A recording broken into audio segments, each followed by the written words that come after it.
আজকের গল্পটা অনেক পুরনো গল্প। তোমাকে আমি অনুরোধ করছি আজকের এই গল্পটা পুরোটাই শোনার জন্য। একদিন একটি জঙ্গলে একটি পাখি থাকতো, আর সেই পাখিটা অনেক চিন্তার মধ্যে ছিল, কারণ তখন বৃষ্টির সময় চলছিল এবং পাখিটা তার বাচ্চাগুলোর জন্য বাসা বানানোর কথা ভাবছিল এবং বাসা বানানোর জন্য সে একটি ভালো গাছ খুঁজছিল। এবং পাখিটা উড়তে উড়তে হঠাৎ করে নদীর পাশে দুটি গাছ দেখতে পেল। একটি গাছ নদীর ধারে ছিল আর একটি গাছ নদীর ধার থেকে একটু দূরে ছিল। এবং পাখিটা প্রথম গাছটার কাছে গেল যে গাছটা নদীর ধারে ছিল। তারপর সেই পাখিটা গাছটাকে জিজ্ঞেস করলো যে তুমি কি জানো যে এখন বৃষ্টির সময় চলছে, আর সেই কারণে আমি তোমার ডালে একটি বাসা তৈরি করতে চাই। তুমি কি তোমার ডালের মধ্যে আমাকে বাসা তৈরি করতে দিবা? এই সব কথা শোনার পর গাছটা সোজা পাখিটাকে মানা করে দেয়। তারপর সেই পাখিটা দ্বিতীয় গাছের কাছে যায় যে গাছটা নদীর ধার থেকে একটু দূরে ছিল।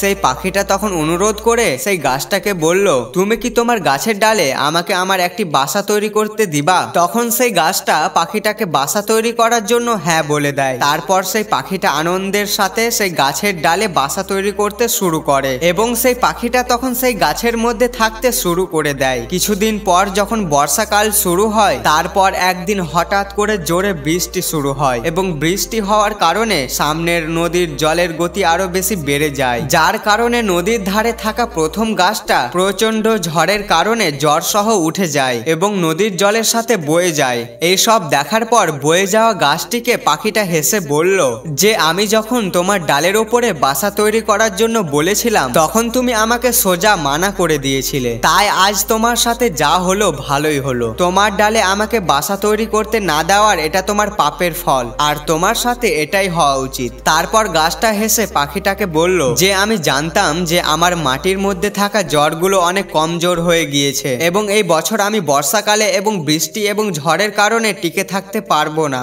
এবং আমি তোমার এবং তোমার বাচ্চাগুলোর ক্ষতি হোক এটা আমি চাই না। তাই আমি সেই দিন তোমাকে আমার ডালে বাসা তৈরি করতে দেইনি, আর যদি পারো তাহলে মানা করার কারণে আমাকে তুমি ক্ষমা করে দিও। এইসব বলতে বলতে সেই গাছটা নদীর জলের সাথে আস্তে আস্তে বয়ে চলে গেল।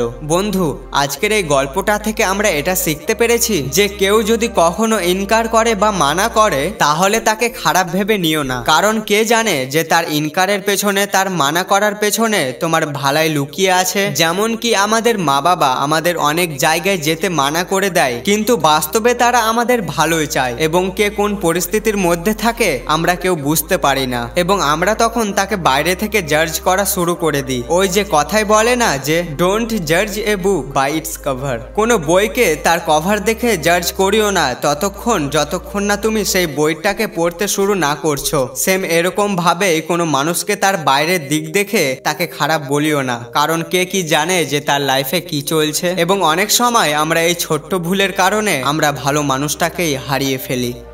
এই আজকের গল্পটা যদি তোমাকে ভালো লেগে থাকে তাহলে ভালোবেসে তুমি তোমার ভাইয়ের চ্যানেলটিকে সাবস্ক্রাইব করে নাও। আবার দেখা হচ্ছে সবার সাথে পরবর্তী ভিডিওতে। সবাই ভালো এবং সুস্থ থেকো। খোদা হাফেজ।